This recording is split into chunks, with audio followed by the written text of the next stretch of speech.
IVS good afternoon. Prayag సమర్పిస్తున్న smart invest కార్యక్రమానికి స్వాగతం. మార్కెట్ ప్రస్తుతం ఒక రెండో స్పీడ్ బ్రేకర్ ఎదుర్కొన్న ఇవాళ యుఎస్ నుంచి వస్తున్న నెగటివ్ న్యూస్ నేపథ్యంలో మార్కెట్స్ లో ఇవాళ కొద్దిగా సెల్లింగ్ మనం రావడం చూస్తున్నాము. ఎందుకంటే యుఎస్ లో ఒక రాజకీయ అనిశ్చితి నెలకొనే పరిస్థితి, ఆ ప్రమాదం కూడా పొంచి ఉంది. మేబీ డొనాల్డ్ ట్రంప్ పదవీచ్యుతుడు కావచ్చేమో అన్న ఊహాగానాలు, ఆందోళన నేపథ్యంలో మార్కెట్స్ లో కొద్దిగా సెల్లింగ్ ఇవాళ రావడం మనం చూస్తున్నాం. ఏషియన్ మార్కెట్స్ వీక్ గా ఉన్నాయి, యూరోపియన్ మార్కెట్స్ కూడా వీక్ గా ఉన్నాయి. బట్ ఒక పాజిటివ్ పాయింట్ ఏంటంటే when compared with other Asian markets or emerging markets, మన మార్కెట్స్ కాస్త బెటర్ పర్ఫార్మెన్స్ ఉన్నాయి, ఒక స్ట్రాంగ్ వికెట్ మీద ఉన్నాయని చెప్పుకోవచ్చు. ఇవాళ ఒక దశలో 9,446 పాయింట్ల స్థాయికి అంటే 9450 ఒక కీలకమైన లెవెల్ అనుకుంటున్నాం. ఆ లెవెల్ బ్రేక్ చేసి కిందికి వచ్చినప్పటికీ మళ్ళీ ఆ 9450 దగ్గర చాలా స్ట్రాంగ్ బయింగ్ సపోర్ట్ రావడంతో మళ్ళీ మార్కెట్స్ కాస్త కోలుకుంటున్నాయి.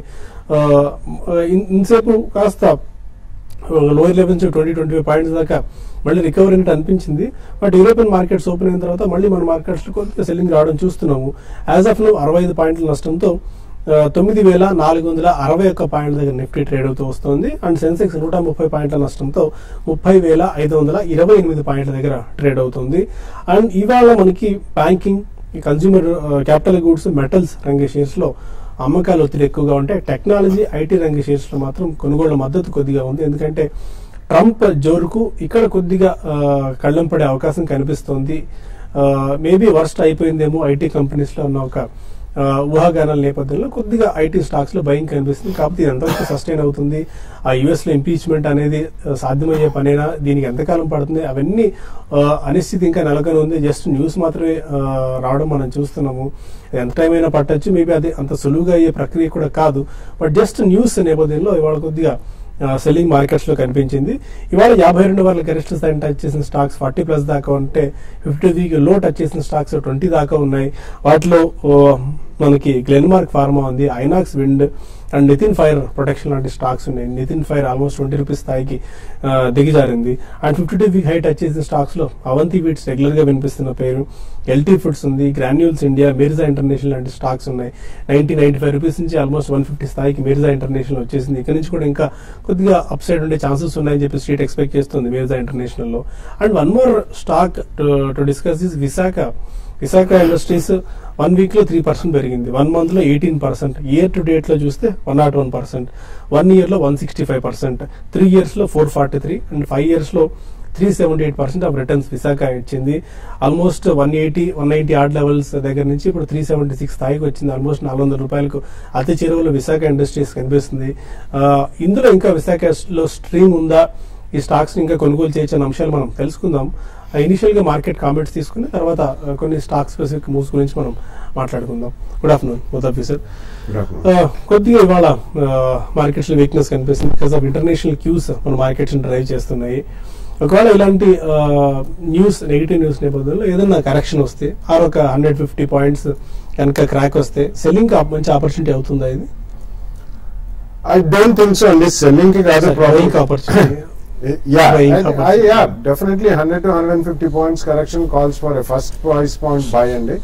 ఎందుకంటే ఇది అంత కట్ అవుతుందా లేదా అనేది చూడాలి. ఎందుకంటే ఆల్మోస్ట్ మనకి ఇంకా రేపు అయిన తర్వాత will get in to weekend. Impeachment process అది ఒకవేళ బిగిన్ అయినా మళ్ళీ ఆ ప్రోబ్ ఎక్స్-FBI చీఫ్ ని పెట్టి ఒక ఇన్వెస్టిగేషన్ చేయమని వాళ్ళు చెప్పారు. This will all take a long process అండి, అంత తొందరగా అయ్యే పనులు కాదు ఇది. But political turmoil in US has caused ripples across the world అనే చెప్పొచ్చు. యూరోపియన్ మార్కెట్స్ కానివ్వండి, ఏషియన్ మార్కెట్స్ కానివ్వండి, అన్ని చోట్ల. ఎందుకంటే ప్రధానంగా దాని ఫాలోఅవుట్ అనేది కరెన్సీ మార్కెట్స్ మీద కనిపించింది. నిన్న కొన్ని currencies definitely vis-a-vis American dollar strength అయ్యాయి, లైక్ జపనీస్ అండ్ యూరో, ఇవన్నీ కూడా చాలా స్ట్రాంగ్ గా అవి ప్రదర్శించాయి. అదర్వైజ్ ఐ థింక్ మనకి మార్కెట్ లో కరెక్షన్ వస్తే మాత్రం డెఫినెట్లీ వన్ షుడ్ బై అండి. ఎందుకంటే political ramifications of American politics may not have major impact on Indian markets. కొద్దిగా ఉంటుంది, but not it's going to be one of the minor issues అనే చెప్పాలి. We are again getting in to monsoon season కాబట్టి I think domestic led consumption themes అనేవి definitely చాలా strong గా రాణించే అవకాశం ఎక్కువ కనిపిస్తుందండి. ఈ కారణం వల్లనే in case there is 100 to 150 points cut or maybe even beyond that. ఒక్కొక్కసారి చెప్పలేమండి, corrections can be some ferocious. But short lived ఉంటాయి కరెక్షన్స్, కానీ అంతగా ప్రొలాంగ్ కరెక్షన్ అయితే ఉండదని అనుకుంటున్నాను. కరెక్షన్ వస్తే మాత్రం డెఫినెట్లీ ఫస్ట్ ప్రైస్ పాయింట్ లో ఎప్పటి నుంచి అయినా వెయిట్ చేస్తున్న వాళ్ళు అయితే మాత్రం definitely they should buy at the first price point. Okay, technicals ఏం సూచిస్తున్నాయి? మేబీ 9450 బిలో కనుక క్లోజ్ అవుతే కొద్దిగా షార్ట్ టర్మ్ లో వీక్నెస్ ఉండొచ్చు అని చెప్పి మనం ఇంతకు ముందు డిస్కస్ చేసుకున్నాము. ఎలాంటి వ్యూతో మీరు ఉన్నారు? మార్కెట్ ఇవాళ చూస్తుంటే కనుక నార్మల్ టెక్నికల్ రియాక్షన్ అనుకోవచ్చు. మనం లాస్ట్ ఒక కపుల్ ఆఫ్ వీక్స్ గా చూస్తే కనుక 9200 నుంచి ఇంచుమించు 300-400 పాయింట్స్ పెరిగింది. కాబట్టి మార్కెట్ లో ఒక టెక్నికల్ రియాక్షన్ రావాల్సిందే, ఒక హెల్తీ రియాక్షన్ ఇవాళ రావడం మనం చూస్తున్నాము. కాకపోతే ఒక 100 పాయింట్ వరకు కరెక్షన్ 9450 వరకు ఒక నార్మల్ రియాక్షన్ అనుకోవచ్చు. ఎందుకంటే 9450 9450 దగ్గర కీలకమైన మద్దతు లెవెల్ కనిపిస్తుంది. ఈ లెవెల్లో మార్కెట్ ఇవాళ నిలబడాలి. ఇవాళ చూస్తే కనుక ఆల్రెడీ 3 సారి పరీక్షిస్తుంది. ఓపెనింగ్ లో, మిడ్ సెషన్ లో, ఇవాళ ఈ సమయంలో కూడా ఈ లెవెల్ దగ్గర మార్కెట్ కాన్షియస్ గా ట్రేడ్ అవడం మనం చూస్తున్నాము. మార్కెట్ ఏమైనా కనుక ఫర్దర్ గా ఇవాళ రేపు కనుక కొంచెం బాగా కన్సాలిడేషన్ అయ్యి బాగా రికవర్ అయ్యి డే హై దగ్గర కనుక క్లోజ్ అవుతే అప్పుడు మార్కెట్ కరెక్షన్ పూర్తి అయిపోయినుకోవచ్చు. అప్పుడు market further up trend begin అయ్యే అవకాశాలు కనిపిస్తుంది.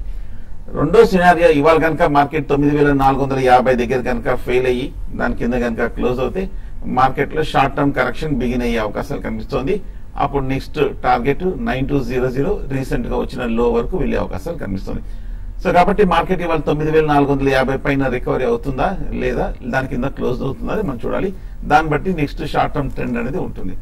కానీ ఓవరాల్ గా చూస్తే కనుక మార్కెట్ లో కరెక్షన్ కానీ ఒక కన్సాలిడేషన్ వచ్చే అవకాశాలు కనిపిస్తోంది. ఎందుకంటే ఈ మధ్య మనం అనుకున్నాం కూడా చాలా సార్లు ఇండికేటర్స్ అన్ని కూడా ఓవర్ బాట్స్ లెవెల్ సూచిస్తుంది. వీక్లీ, డైలీ, మంత్లీ కూడా కొంచెం ఆ 70-80% లెవెల్కి వెళ్ళిపోయింది. కాబట్టి ఒక కరెక్షన్ అనేది తప్పకుండా వచ్చే అవకాశాలు కనిపిస్తుంది. అలాగే బ్యాంక్ నిఫ్టీ చూస్తే కనుక 22,700 దగ్గర కీలకమైన సపోర్ట్ కనిపిస్తుంది. లాస్ట్ 1 or 2 వీక్స్ గా ఇది ఒక మేజర్ బాటమ్. ఒకవేళ కనుక మార్కెట్ ఈ 2-3 రోజులు ఈ లెవెల్ పైన రికవర్ అయిందంటే కనుక పర్వాలేదు, మార్కెట్ పాజిటివ్ కన్సాలిడేషన్ వచ్చింది అనుకోవచ్చు. ఒకవేళ కనుక 22,700 కనుక బ్రేక్ అయ్యి దాని కింద క్లోజ్ అవుతే బ్యాంక్ నిఫ్టీ, బ్యాంక్ స్టాక్స్ లో కూడా ఒక కరెక్షన్ లెవెల్ వచ్చే అవకాశం ఉంది. సో కాబట్టి ఇవాళ మనం చూడాల్సింది ఈ 2 కీలకమైన లెవెల్స్ ఈ లెవెల్లో నిలబడతాయా లేవా అన్నది. ఓకే, అండ్ వాళ్ళకి విశాఖ ఇండస్ట్రీస్ స్టాక్ గురించి కొద్దిగా బ్రీఫ్ గా అనుకున్నాం. ఎందుకంటే చాలా ఎక్స్ట్రాడినరీ పర్ఫార్మెన్స్ ఈ స్టాక్ కనబరిచింది. జస్ట్ ఇయర్ టు డేట్ ప్రకారం చూస్తే కూడా 101%, 1 year లో ఆల్మోస్ట్ 160%, 200 రూపీస్ నుంచి డైలీ 52 వీక్ ఈ మధ్యకాలం రెగ్యులర్ గా 52 వీక్ హై టచ్ అవుతూ ఆల్మోస్ట్ 400 స్థాయికి వచ్చేసింది. ఇంకా విశాఖ ఇండస్ట్రీస్ లో స్ట్రీమ్ ఉండే ఛాన్సెస్ ఏమైనా కనిపిస్తున్నాయా? అంత పొటెన్షియల్ ఉందా ఇంకా విశాఖ ఇండస్ట్రీస్ లో? యా, అంటే it's always been a reasonably good company అండి in terms of fundamentals and financials. వాళ్ళకి ఎక్స్పాన్షన్ అనేది దే హావ్ 2 divisions అండి. One is building material products which is asbestos sheets, అది రూఫింగ్ మెటీరియల్ అది. The second division is spinning division అండి. అందులో వాళ్ళు blended yarns చేస్తారు, cotton and also polyester blended yarns, different types of yarns. So textile market కూడా బాగుంది, building and construction material products market కూడా బాగుంటుందని మనం చెప్పామంటే ఎస్పెషలీ అఫోర్డబుల్ హౌసింగ్ లో I think this also plays a vital role అండి. So I think overall the company is doing well. Expansion in textile division is also strong కాబట్టి I think రాబోయే 1 or 2 years లో కూడా they will be better in terms of financials and fundamentals.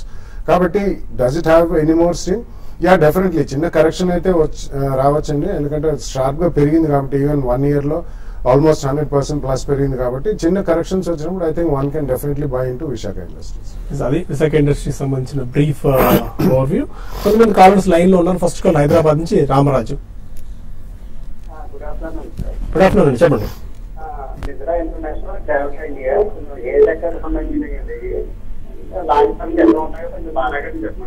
Mirza international second stock ఏదండి? Gravita India. Fresh గా invest చేద్దాం అనుకుంటారా లేకుంటే already invest చేశారా?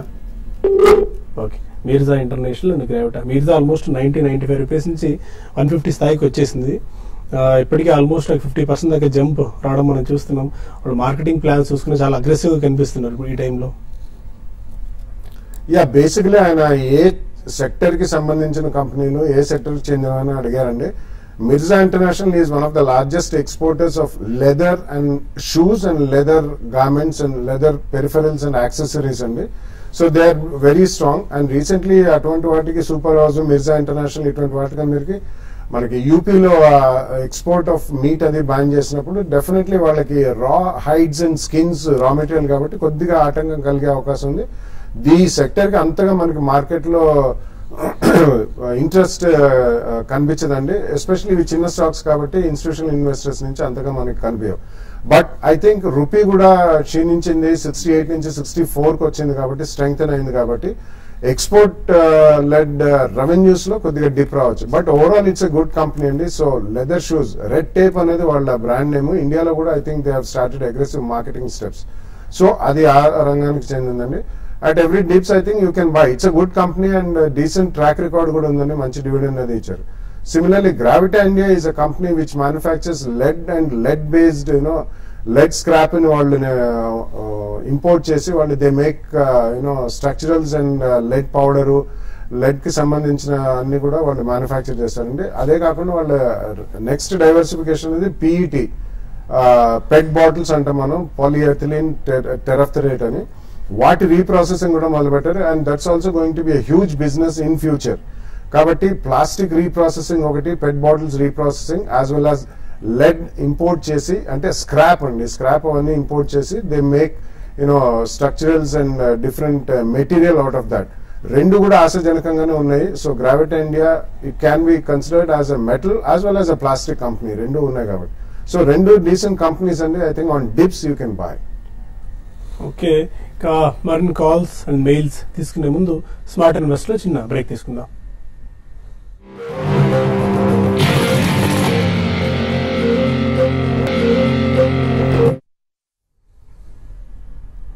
Welcome back to smart investor. కొంతమంది కాలర్స్ ఉన్నారు. హైదరాబాద్ నుంచి వెంకట్. అడగండి వెంకట్. ఇది బ్యాంక్ ఆఫ్ బరోడా నా దగ్గర మే కాంట్రాక్ట్ ఒకటి, జూన్ కాంట్రాక్ట్ ఉన్నాయి సార్. మే కాంట్రాక్ట్ బయింగ్ లో ఉంది, జూన్ కాంట్రాక్ట్ సెల్ లో ఉంది. నెక్స్ట్ ఐడియా ఒకటి ఉంది సార్. ఐడియా షార్ట్ లో ఉన్నాను. ఐడియా 85 లో షార్ట్ లో ఉన్నాను. బ్యాంక్ ఆఫ్ బరోడా తీసుకున్నాను. బ్యాంక్ ఆఫ్ బరోడా ప్రైస్ ఏంటి? ఏప్రిల్ లో తీసుకున్నారు. Bank of Baroda May contract 9130 లో తీసుకున్నాను సార్. జూన్ కాంట్రాక్ట్ 89 లో సెల్ చేశాను. ఓకే, సో బ్యాంకింగ్ పరుగుతున్నాయి కదా, ఇదేనా ఇది బ్యాంక్ ఆఫ్ బరోడా హైలో ఉంది కదా ఇప్పుడు. Fine, will take this question అండి. Bank of Baroda may buy June sell. నా ఉద్దేశం అయితే బ్యాంక్ ఆఫ్ బరోడా ఈ మధ్య కాలంలో బాగా పెరిగిందండి. 160 రూపాయల నుంచి 195 రూపాయల వరకు పెరగటం మనం చూసాము. 200 రూపాయల దగ్గర లాస్ట్ 1 or 2 months గా చూస్తే కనుక స్ట్రాంగ్ రెసిస్టెన్స్ కనిపిస్తుంది. లాంగ్ పొజిషన్స్ ని కంటిన్యూ చేయండి. 180 కింద స్టాప్ లాస్ పెట్టి హోల్డ్ చేయండి. ఎందుకంటే ఇవాళ చూస్తే కనుక బ్యాంక్ ఆఫ్ బరోడా కొంచెం స్థిరంగానే కనిపిస్తుంది. 0.5% వరకు పాజిటివ్ గా హైయర్ రేట్ లో ట్రేడ్ అవుతుంది. బహుశా మార్కెట్ కొంచెం రికవరీ అవుతాయి కనుక 200 రూపీస్ వరకు వెళ్లే అవకాశాలు కనిపిస్తుంది. అదే విధంగా ట్రెండ్ కూడా ఓవరాల్ గా వీక్ గా లేదు, కొంచెం స్థిరంగానే ఉంది కనిపిస్తుంది. కాబట్టి మీ షార్ట్ పొజిషన్స్ కూడా ఒక స్ట్రిక్ట్ గా స్టాప్ లాస్ నా ఉద్దేశంలో 196 కింద క్లోజింగ్ బేసిస్ మీద పెట్టండి. అలాగే ఒకవేళ కనుక ఏదైనా ఒక నెక్స్ట్ 2-3 రోజుల్లో కనుక ఒక చిన్న డిప్ వస్తే కనుక షార్ట్ పొజిషన్ కూడా క్లోజ్ చేసింది. పెద్ద ప్రాఫిట్ అనేది ఎక్స్పెక్ట్ చేయకుండా, ఎందుకంటే అండర్లైనింగ్ ట్రెండ్ ఇంకా పాజిటివ్ గానే ఉంది కాబట్టి. అలాగే ఐడియా సెల్యులార్ చూస్తే కనుక ట్రెండ్ వీక్ గానే కనిపిస్తుంది. ఈ మధ్య ఈ 2-3 వారాలుగా చూస్తే కనుక స్టాక్ కూడా బాగా పడడం కూడా మనం చూస్తున్నాం. ఓవరాల్ గా చూస్తే కనుక ఇవాళ కొంచెం పాజిటివ్ గా ఉన్నప్పటికీ వీక్ గా కనిపిస్తుంది. కాబట్టి ఐడియా సెల్యులర్ లో మీరు లాంగ్ పొజిషన్ అనుకుంటాను. లాంగ్ పొజిషన్ ఉంటే కనుక పెద్ద ప్రాఫిట్ ఎక్స్పెక్ట్ చేయదు, ఎందుకంటే 90-92 దగ్గర చాలా స్ట్రాంగ్ రెసిస్టెన్స్ కనిపిస్తుంది. బులిష్ గా కూడా కనిపించట్లేదు కాబట్టి పెద్ద ప్రాఫిట్. అలాగే లాంగ్ పొజిషన్స్ అలా హోల్డ్ చేయడం కూడా అంత పెద్ద పాజిటివ్ గా ఉండకపోవచ్చు. చిన్న స్పర్ట్ వస్తే కనుక ఐడియాని ఎగ్జిట్ అయిపోయింది. శ్రీనివాసరావు మెయిల్ చేశారు. శిల్పీ కేబుల్స్ 1 year టైం ఇప్పుడు తీసుకోవచ్చు అని చెప్పి. Almost 28th session, if I'm not wrong, 28th session లో లోయర్ సీలింగ్ పడుతుంది ఆ స్టాక్. ఎక్కడి నుంచో ఆకాశం నుంచి పాతాళంలోకి వచ్చింది. ఇప్పుడు మేబీ దట్ ఫాలింగ్ నైఫ్ అవుతుందా ఆర్ అయిపోయిందండి? ఇంకా అవుతుందా అనేది ఏం లేదు. It's already fall in life.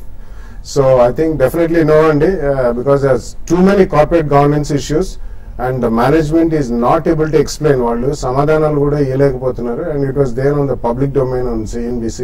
So definitely avoid చేయమని చెప్తాను. మరొక కాలర్ విజయలక్ష్మి ఉన్నారు కర్ణాటక నుంచి. Hello, good afternoon all of you అండి. గుడ్ ఆఫ్టర్నూన్ అండి, చెప్పండి. నా దగ్గర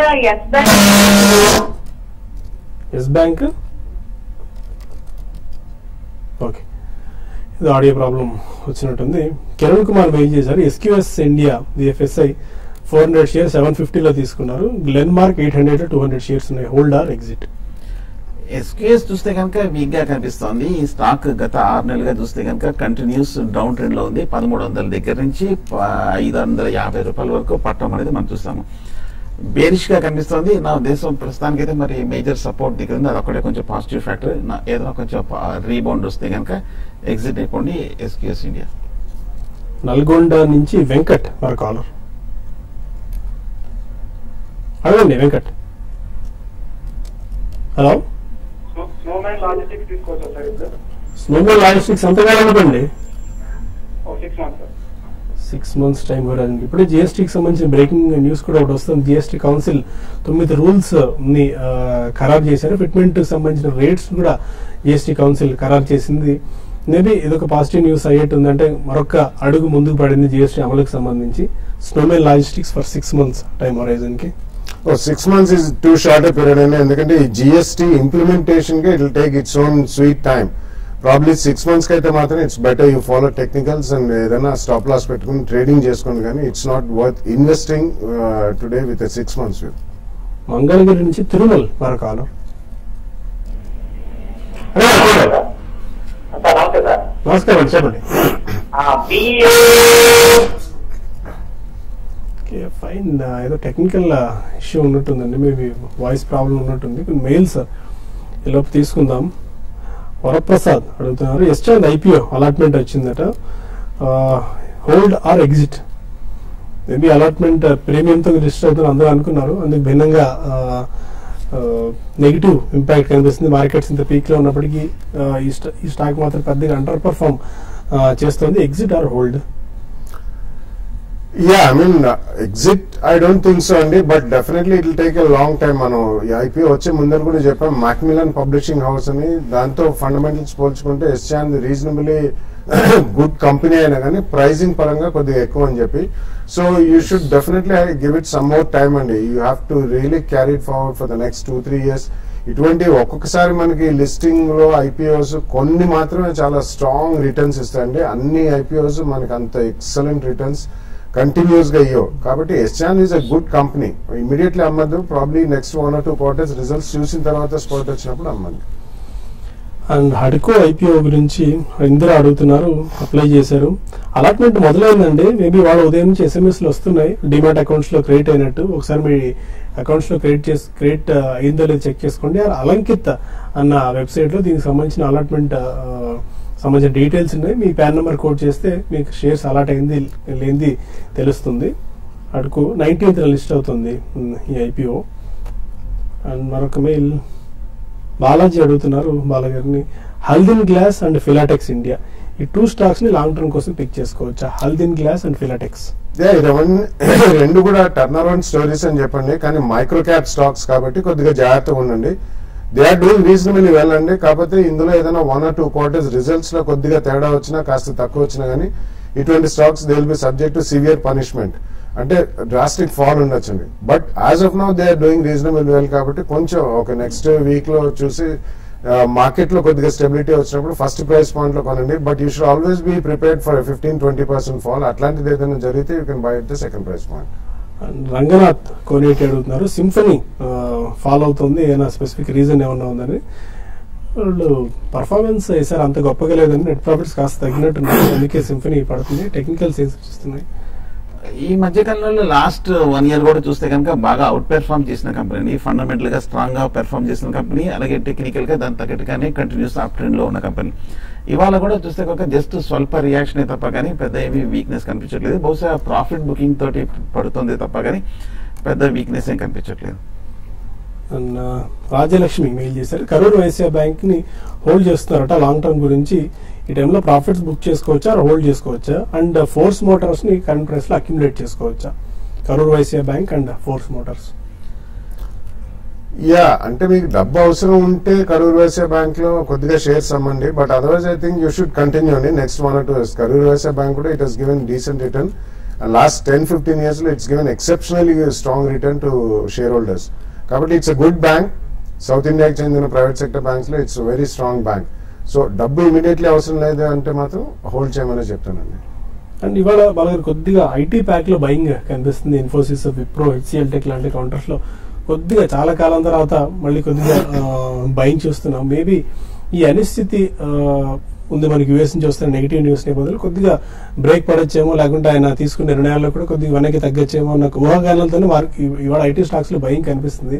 మేబీ ఐటీ స్టాక్స్ లో వర్స్ట్ అయిపోయింది అనుకోవచ్చా, ఆర్ స్టిల్ ఇంకా మనం ఎక్స్పెక్ట్ చేయలేనంత డౌన్ ఫాల్ ఆర్ పిట్ లాంటిది ఏమన్నా ఇంకా ఐటీ సెక్టార్ లో ఉందా? Pit may not be the case అండి, ఎక్కువ పడకపోవచ్చు ఇక్కడ నుంచి, కానీ పెరగడం అనేది మాత్రం they will take their own sweet time అండి. ఎందుకంటే అక్కడ అనిశ్చితి పక్కన పెట్టండి, lot of layoffs are happening in our companies. That is in a way positive, in a way negative. అంటే లే ఆఫ్స్ అవుతున్నాయంటే they either want to recruit people in America, అది కూడా వాళ్ళు చాలా మంది చెప్పారు, అక్కడ లోకల్ వాళ్ళని రిక్రూట్ చేసుకుంటామని. సో కాస్ట్ పెరిగే అవకాశం ఉంది. నెంబర్ 2, లే ఆఫ్స్ అయినాయి, డిజిటైజేషన్ అండ్ ఆటోమేషన్ ఎక్కువ జరుగుతుంది కాబట్టి డెఫినెట్లీ అది వాళ్ళకి పాజిటివ్, ఎందుకంటే అక్కడ ప్రాఫిటబిలిటీ పెరిగే అవకాశం ఉంది. సో ఇమ్మీడియట్లీ మాత్రం రష్యన్ అయ్యి కొనడానికి అవసరం లేదు.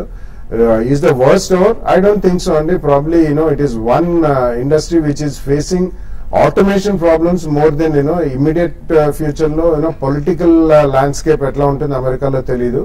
అది ఒక చిన్న అనిశ్చితి, అది తొలగిపోతుంది. ఈ H1B వీసాలు, రిఫార్మ్స్ ఇన్ ఇమిగ్రేషన్ ప్రాసెస్ అవన్నీ ఇంత తొందరగా మారకపోయినా కానీ automation is the main culprit. కాబట్టి I think don't jump into it.